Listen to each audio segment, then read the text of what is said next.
ಬೆಂಗಳೂರು ಉತ್ತರ ಲೋಕಸಭಾ ಚುನಾವಣೆಗೆ BJP high command Jayadeva ಹೃದ್ರೋಗ ಆಸ್ಪತ್ರೆಯ ಮಾಜಿ ನಿರ್ದೇಶಕರಾದ ಡಾಕ್ಟರ್ ಮಂಜುನಾಥ್ ಅವರನ್ನು ಸೆಳೆಯುವ ಚಿಂತನೆ ನಡೆಸಿದೆ.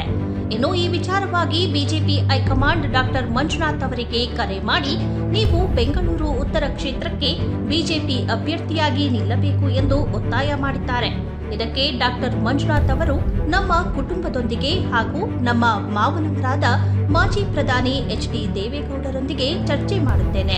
ಒಂದು ವೇಳೆ ಅವರು ಒಪ್ಪಿಗೆ ನೀಡಿದರೆ ನಾನು ಈ ಬಾರಿ ಲೋಕಸಭಾ ಚುನಾವಣೆ ಸ್ಪರ್ಧೆ ಮಾಡುತ್ತೇನೆ. ನನಗೆ ಸ್ವಲ್ಪ ಕಾಲಾವಕಾಶ ಬೇಕು.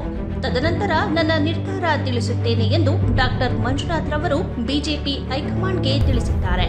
Bureau report, bulletin express. ಸ್ವಾದಿಷ್ಟತೆಯ ಸ್ವಾದ, ತಾಜಾತನದ ಆಹ್ಲಾದ, ಉತ್ತಮ ಆರೋಗ್ಯ ಮತ್ತು ಹೆಚ್ಚಿನ ರೋಗ ನಿರೋಧಕ ಶಕ್ತಿಯ ವೃದ್ಧಿಗೆ ಈಗ ನಿಮಗೆ ಸಿಗುತ್ತಿದೆ ಉತ್ತಮ ಗುಣಮಟ್ಟದ ಪೌಷ್ಟಿಕಾಂಶ Shri Vaidik millet health mix. ಇದು ಸಿರಿಧಾನ್ಯಗಳ ಸಂಪತ್ತು.